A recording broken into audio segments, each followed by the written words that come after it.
My name is Rich Hinman, and you're watching Time to Connect.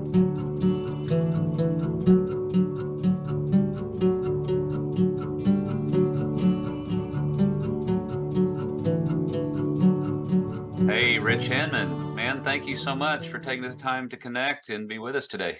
Thanks for having me. Yeah, man, looking forward to this conversation. All right, you're East Coast guy right now. You're coming to us, I'm guessing New York. Is that right? I'm actually coming to you from Salem, Massachusetts, where I live now. Ah, Yeah. okay. Okay, I know you've spent some time in the West Coast. Surely you've lived in New York at some point, but are you originally from Boston area? I'm from New York, actually. I mean, I'm Are you? from the suburbs of New York, and Okay. I lived in New York proper from 2001 to 2014, and then lived in LA for 6 years, and now I'm here. Pretty different between LA and New York, huh?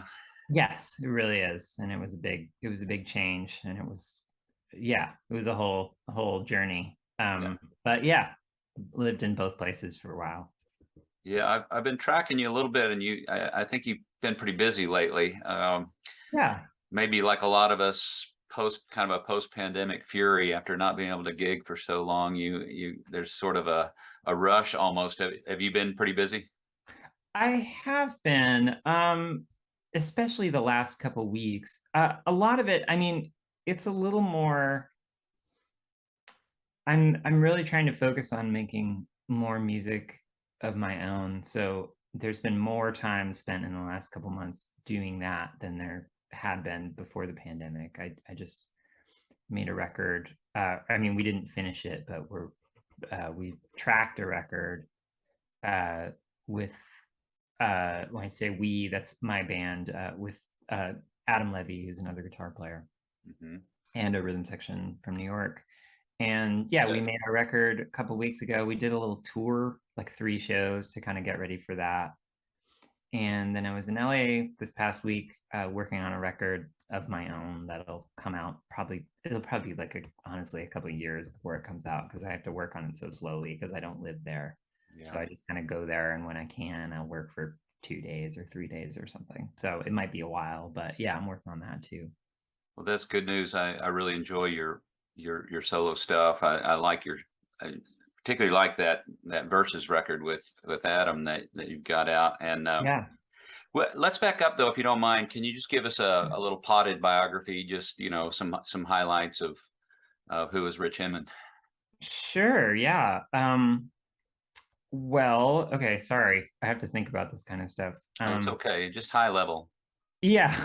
I so yeah, I'm from outside of New York City, and I moved to New York in 2001, and um was yeah, was just like took me a really long time trying. I mean, I'm a guitar and pedal steel player and composer, although I'm still somewhat uncomfortable saying the word composer. I don't totally like fully relate to that at this point, but I guess I do a lot of that.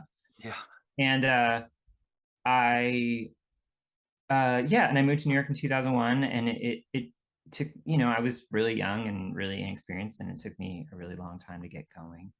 Mhm. And eventually, and when I say eventually, I mean years down the line, I uh well, I started playing pedal steel in 2006, so I was already in my 20s, but I've been playing guitar for a long time. Mhm. And that kind of opened a bunch of things up for like touring uh and like just kind of you if you start playing pedal steel, you can sort of start gigging a lot pretty quickly if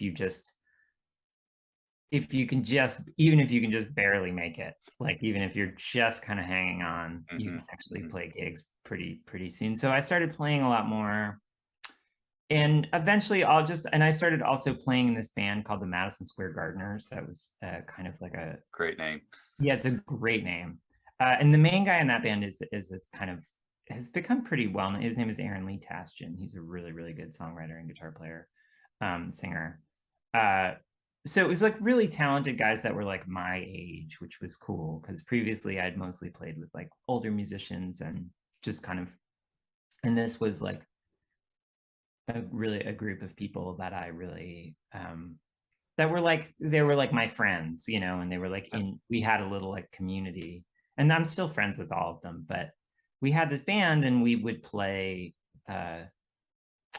we played all the time, basically. We had like a weekly gig where we played like, you know, there was a gig that we did pretty frequently that was like, it was 9 to 3 or 10 to 3, depending on when we would do it. Sometimes it was like 9 to 2, but it was like, you know, 4 to 6 hours of, and Aaron like knows every song, you know. I mean, all just covered, they were like, it was a cover gig, so it was like all just like kind of like rock. And but I mean, I hadn't been playing pedal steel for that long, so I got really like quickly like you get a lot better really fast just having to do that.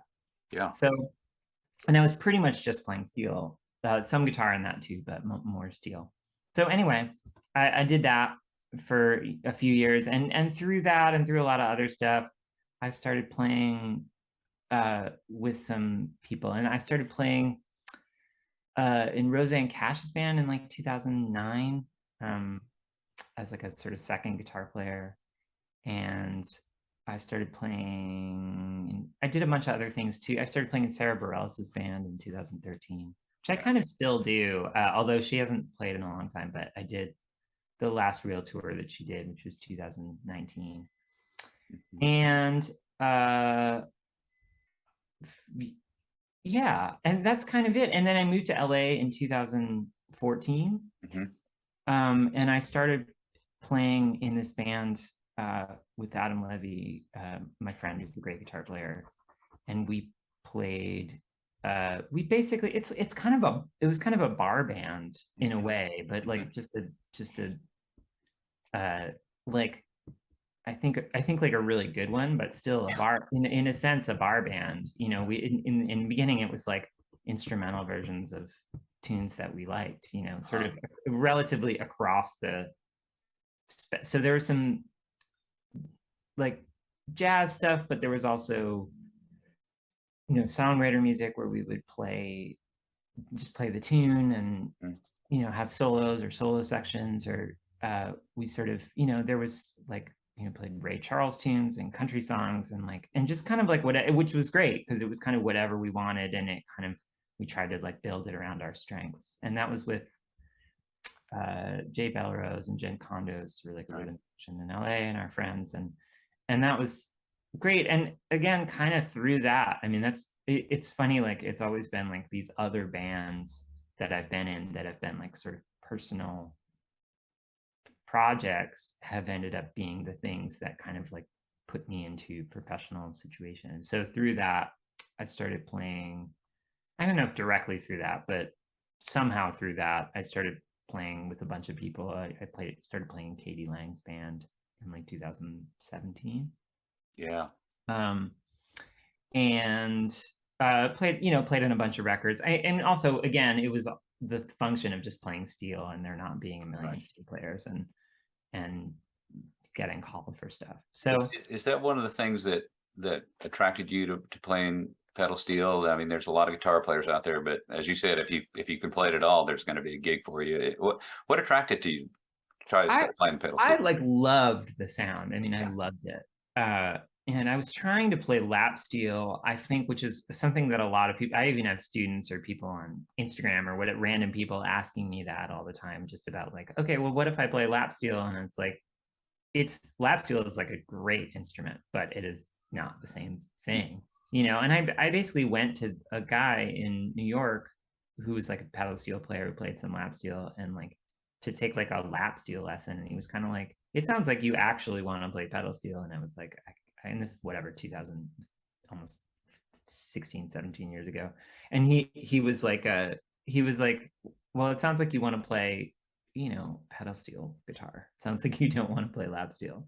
And I was like, I guess, but that seems like hard and expensive and complicated. And he was like, yeah, but you could do it. And I was just like, I can do it. That's basically what I was just like, I had the idea that I could actually do it. And then I, you know, it kind of went from there. It takes a long time to get into. It takes a while. It took a while to get one. You know, it's a high. The reason not that many people play it, although more people are playing it now, but the reason not a lot of people play it is just it's a relatively high the sort of barrier to entry is just like, it takes a while. Yeah, they're not cheap, are they? They're not cheap. You can't even really get like and if you get like a cheap one, it's probably terrible, like almost unusable. Where it's like, if you could get if you want to play electric guitar, you could get like a cheap, Right. like Squire Strat or something, and it'll be functional. You could play a gig with it. And the pedal steel, because of all the tuning issues and all the mechanics, like it doesn't really work that way. Yeah. So yeah, I ended up doing that, and that took like a long time. But that wasn't the attraction, but that is something that kept me going pretty, if you start playing something and then like a few months later you're playing gigs and people are like, that sounds great. Even if it doesn't sound great, even if like it just sounds enough like pedal steel guitar that people are like, great, then that, the universe is kind of reflecting something positive back at you. Yep. And then you're kind of like going with that. So that's really it, just like it's like a virtuous circle. It like just kind of builds on itself. Right on. And I know at one time anyway, you were teaching a little bit online. Are you still teaching pedal steel online? I still am. This last couple of weeks has been I've basically haven't done it for 2.5 weeks, but I have a Patreon that I teach pedal steel on. And again, that was a thing. I mean, it started in the beginning of the pandemic as a thing to do. And it was kind of just like, again, I felt like there was kind of been maybe somewhat of a need there. There are resources, there is online education stuff, and there's some really great, there's a guy named Travis Toy who has a site, and he's really good. But it was just playing sort of the way I do, which is not really totally traditional. There weren't a lot of other ways to like, there was no one really teaching that. And I don't know, I want everyone to learn how the instrument works and where it comes from, and learn about country music, because you kind of have to. There's no real separating fully the pedal steel from country music. But I did want to go into other things and talk about other approaches and stuff. And so that's what I do on Patreon when I can. Cool.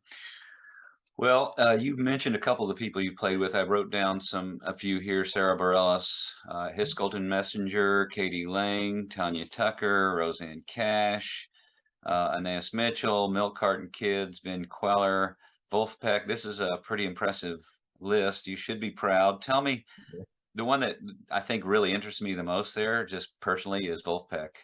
You and Adam played on The Beautiful Game on one song there. How did that come about, and what was it like working with those guys? Again, through Rich Hinman versus Adam Levy. That's why we were both on there, and they would come to see that band because people in LA just came to see that band. Like people came out. So yeah, and I just knew those guys from that, and then I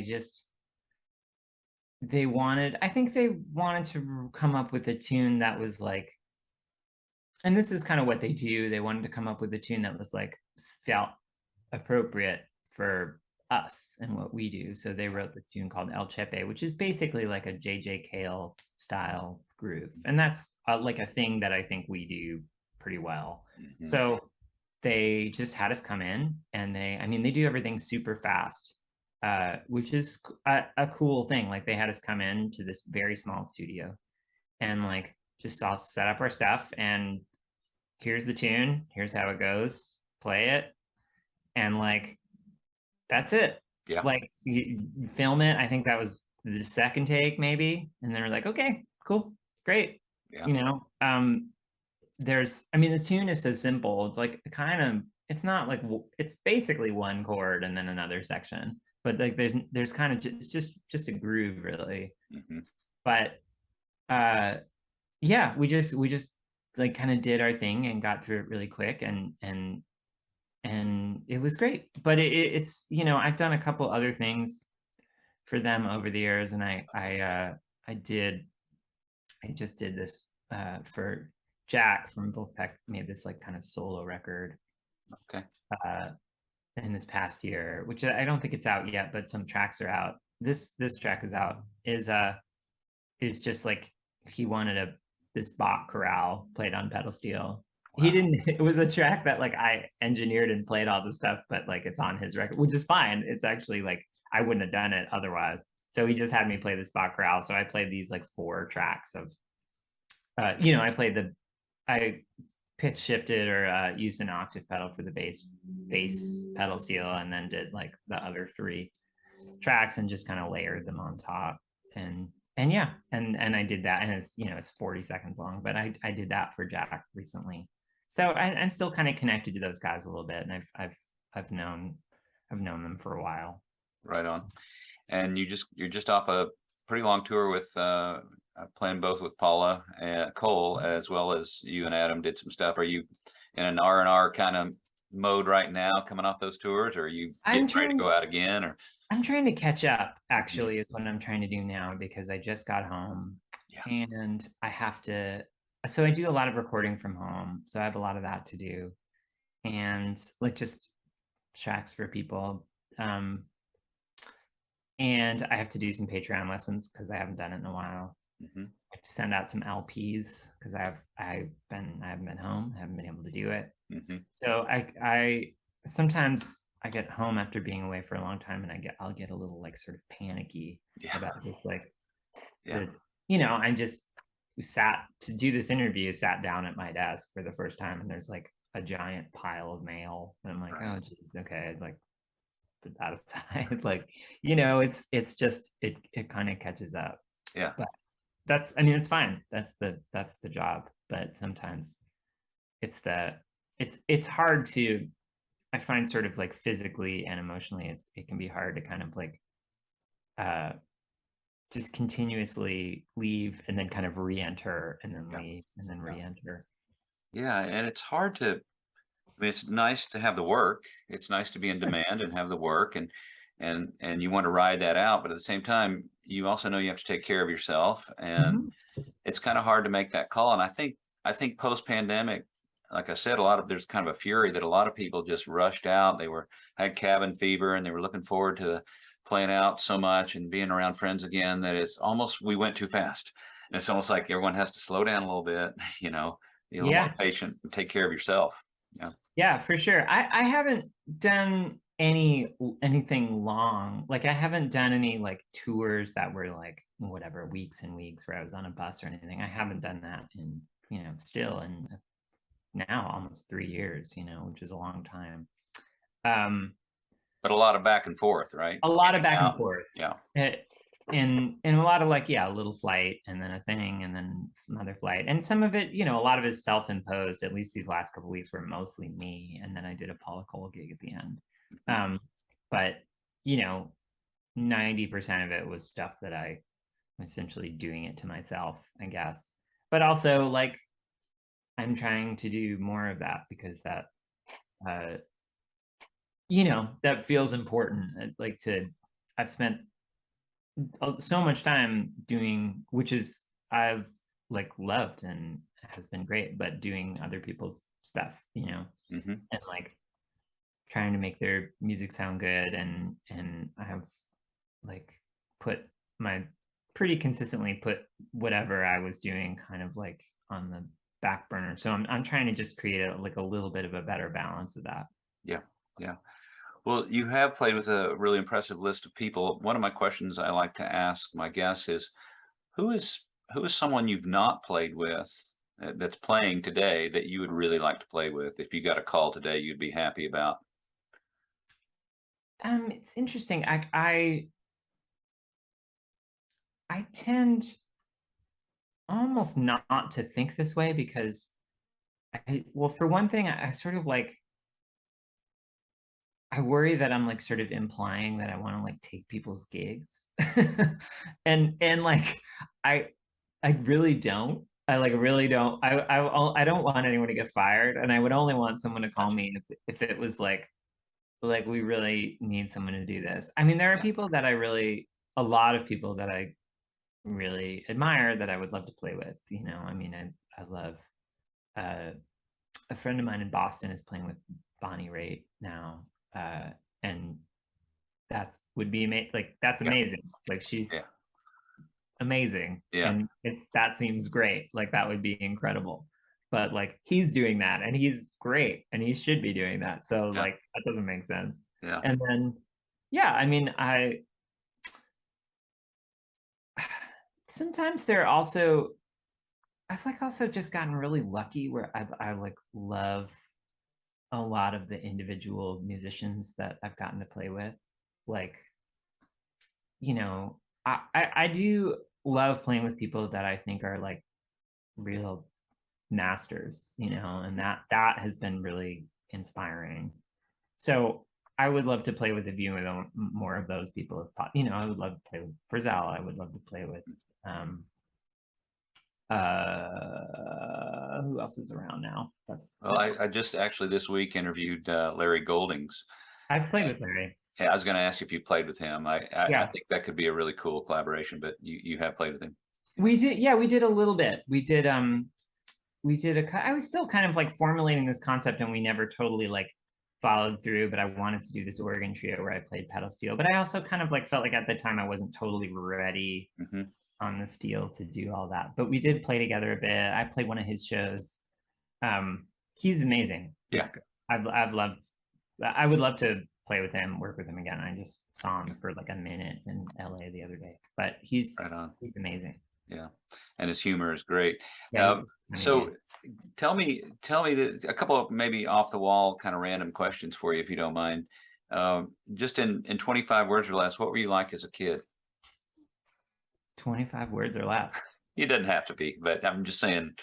Keep it short. Well, I don't want to take too much of your time. So you're fine. I mean, that's a question we could probably talk about for an hour, right? If we were just relaxed and having a beer together or something. But just curious, what were you like as a kid, and how quickly did you get into music, etc.?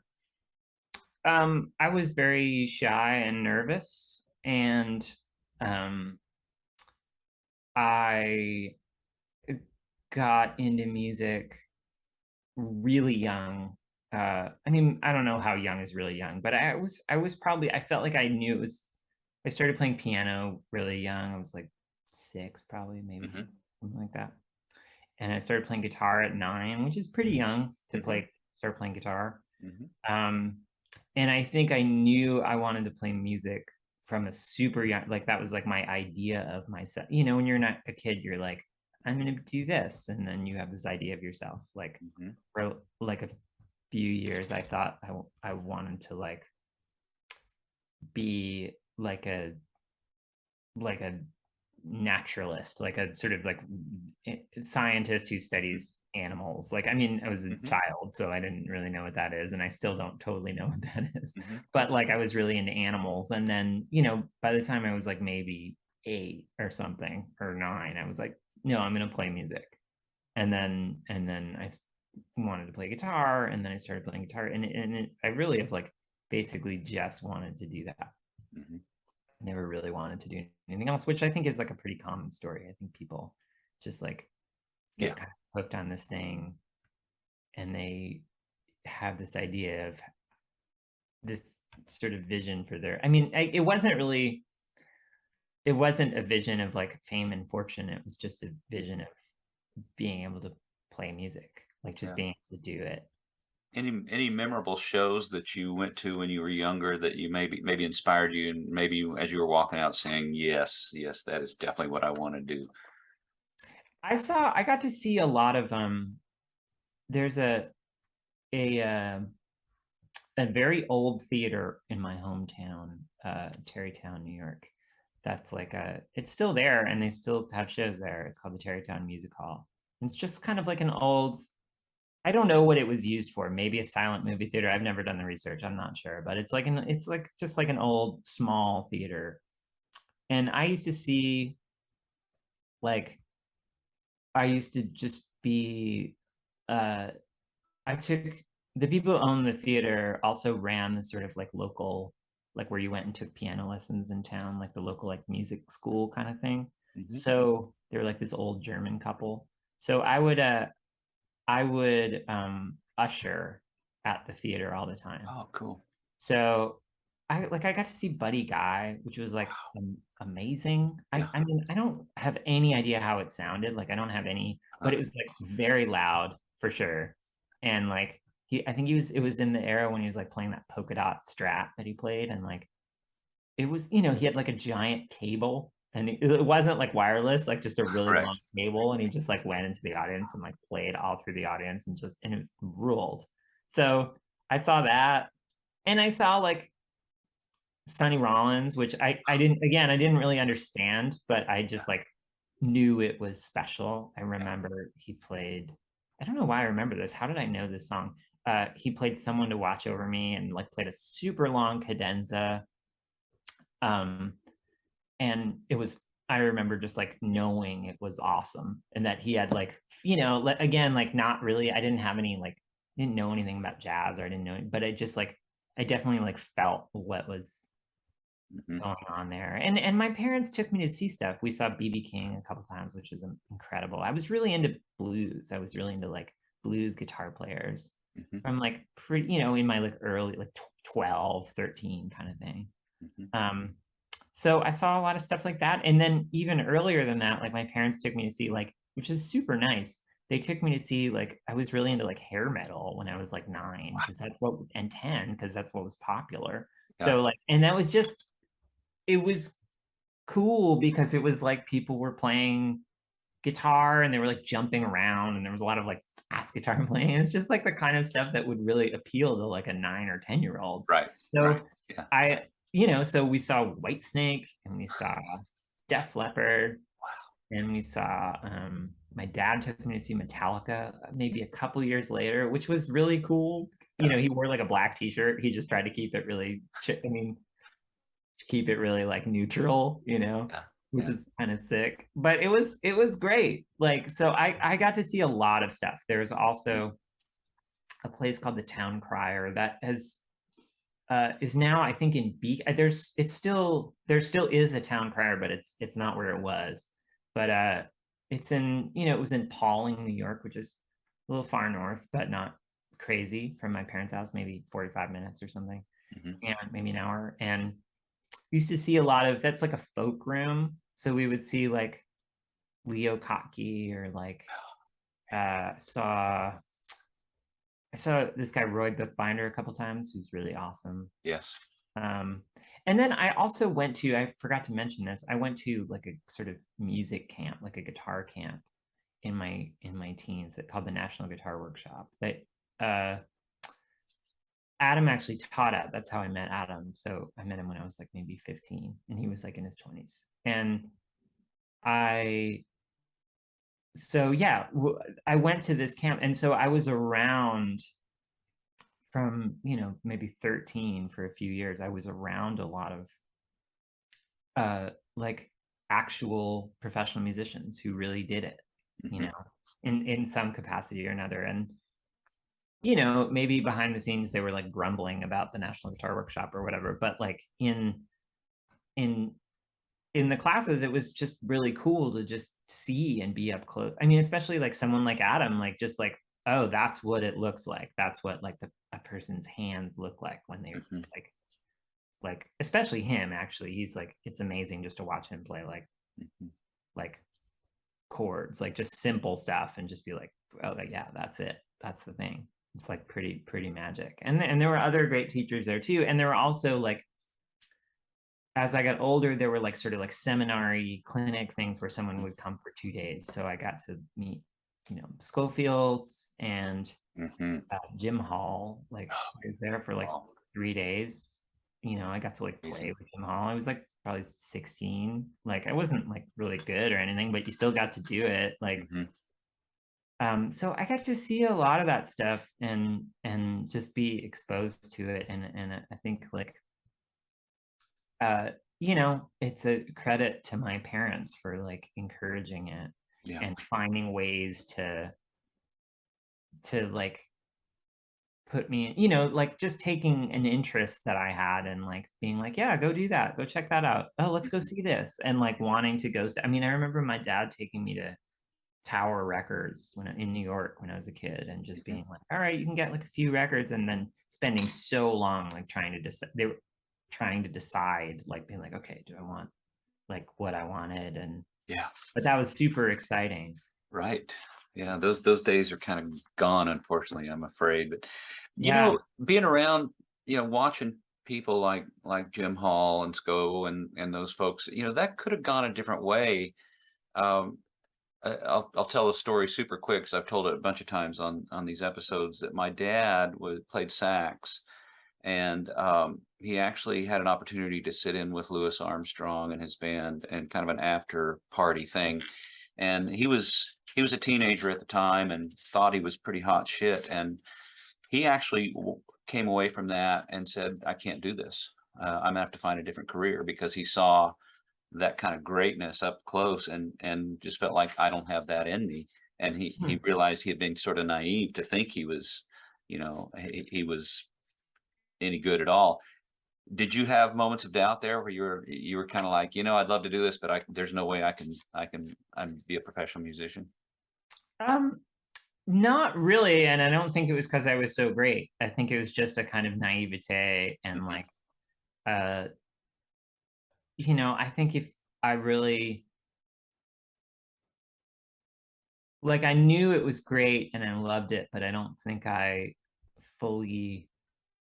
I think if I had really fully understood how heavy Jim Hall was when I was 16, it might have been like more humbling for me. I mean, it was still humbling. Like, I was definitely like, Mm. oh, like, this is another, I could see that. Yeah. But also, like, I maybe didn't totally, I wasn't totally like sophisticated enough to even see that. Oh And yeah. and I think one of the things about becoming a professional musician, at least for me, was like a kind of that kind of naivete, like that kind of Yeah. just like not knowing Hmm. how hard it was going to be or how Hmm. uh, big the sort of mountain was, and also how great the really great players truly Yeah. are. Yeah. Like now, I think there would be things now that I would almost find more like, and I'm a much better musician than I was when I was 16. But like there are things now that I think I would find, if I were to sit down with whatever, like Julian Lage. yeah, or like Pat Metheny or Yeah. something, I'd just be like, Yeah. Yeah. Yeah. I'd just be like, no, Yeah. and Yeah. like maybe Yeah. as a kid, I would have been like, all right, Yeah. like Yeah. you don't know, you're too dumb. Yeah. That's Like great. it's the gift of being young. Yeah. Yeah. Yeah. Well, Rich, man, I really appreciate you taking time today. I don't want to take a lot more of your time. If you Oh, don't okay. mind, I've got a couple of non-music questions that I ask all my guests. Sure. So, let's see. What what pisses you off?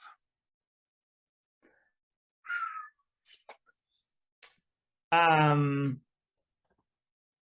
I mean, do you mean sort of professionally, or do you Just mean? whatever, however you want to take that. What gets you a little bit? What pisses you off? I mean, I think I think certainly. I mean, this is certainly true um in like observing politics, is that like a cynicism, Mhm. just like using like like cynicism and hypocrisy, I Mhm. think. And then there's a million small things that piss me off, but I work on trying to like I work on trying to get past that. I was in airports all day yesterday, and it's like there's all kinds of things that you could get pissed off about, and you just have to be like, this is not worth, Right. you Right. know. Do you have any methods or any practices to help when you are upset or when things are getting a little tough for you? Do you meditate or do you have any kind of I practice? I do meditate when I can. I do have a tendency to drop it a little bit when I'm traveling and busy, and that's not great because honestly, it's that's probably when I need it the Mhm. most. Mhm. Um, But I do think meditating and journaling are really helpful. Good. And you know, there's lots of things to be stressed about if you want to be stressed. Like you're really just kind of trying to figure out ways to process that so that you're not, you know, you're not hurting other people. Yeah, absolutely. You know, I know exactly what you mean when you say when you're traveling, sometimes when you need it the most, that's when you don't do it. I think we all have that tendency. Yeah. One of the great things I've learned, and I actually teach meditation. One of the things that I do, Oh, you do. Cool. one of the things that I've learned is that you don't have to have, you don't have to make it formal. You don't have to, you know, have a particular, it's good to have a sitting practice, but you can do it while on the plane or while sitting in the, you know, waiting for your plane in the airport. Learning to just be able to drop down, even if it's 5 minutes, can be very helpful. And you think about all the in-between times we have in our lives, especially someone like yourself who travels a lot for your career. There's so many opportunities like that. So yeah, man, that's good to hear. Okay, I have two more questions. Yeah. And some of my guests are really kind of surprised, taken aback by this question, but it's something that interests me, and I'm curious how other people think about this. Do you have any ideas, speculations, theories, philosophies, beliefs about what happens when we die? Oh. Um,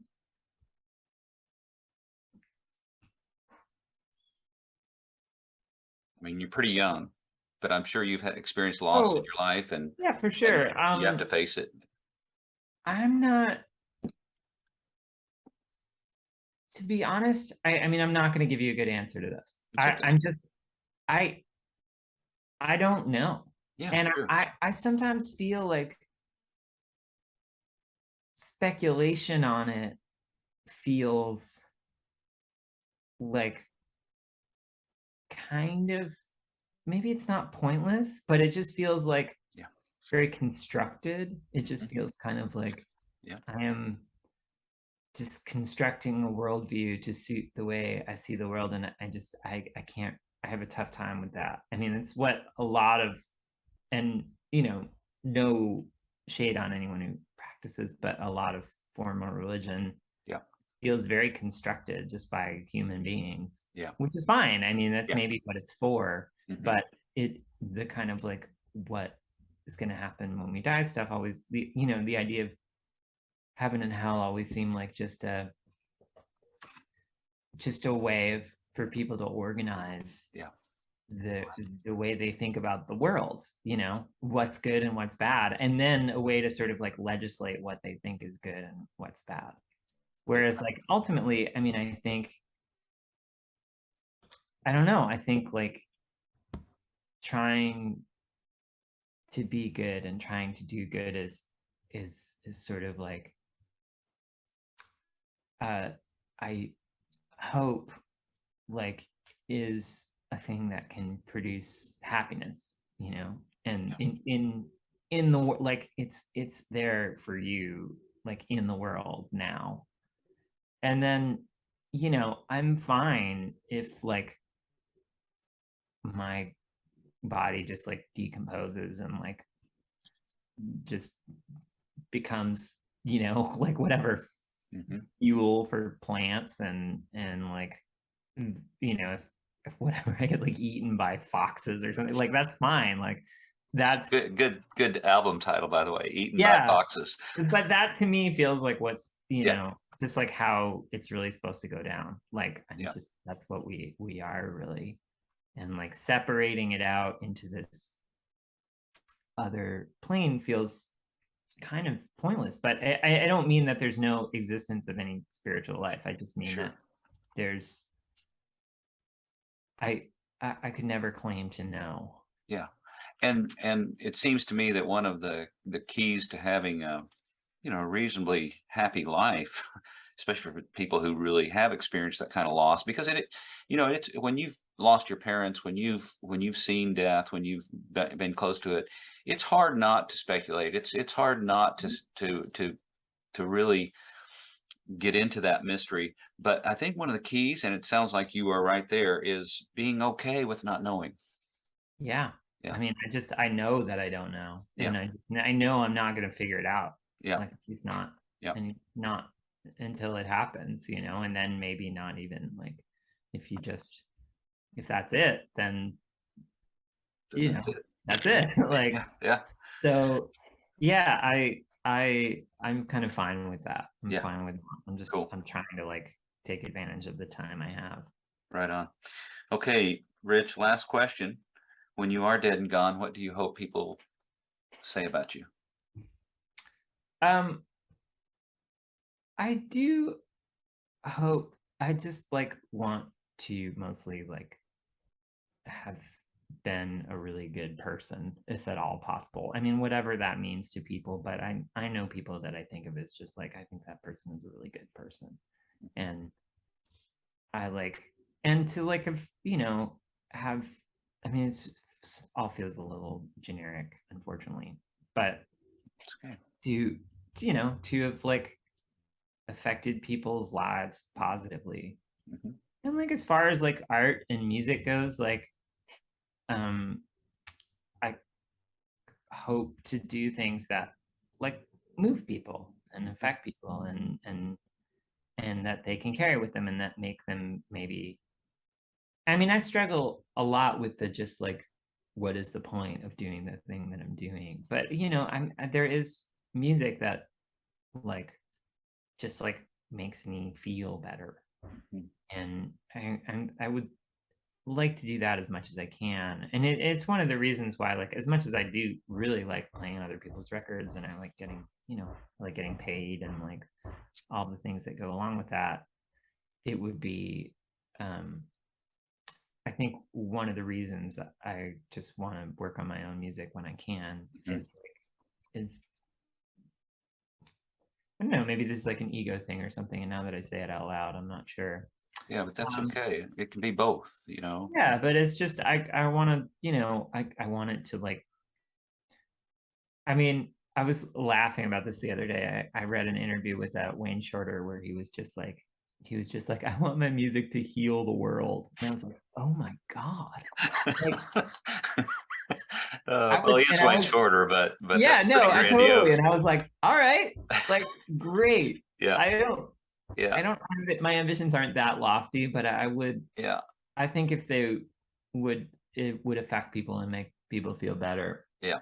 and or and just have things that people enjoy. Sometimes when you play shows and like you play, you know, things in front of people and they just like have a great time. Yeah. Like sometimes that's Yes. like, actually, that's like what uh I sort of discovered playing in my band with Adam. Like people love that band, Yes. and Yeah. like especially live. And it was always this thing where it was like, oh, this is like an impact, whatever that is. Like this is like, Yep.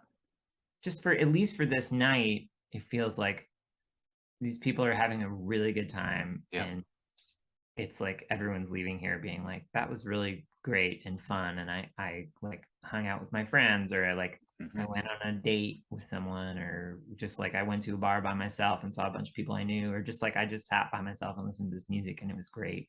Like I people were positive enough about that stuff for me to feel like, okay, cool, like this is doing something.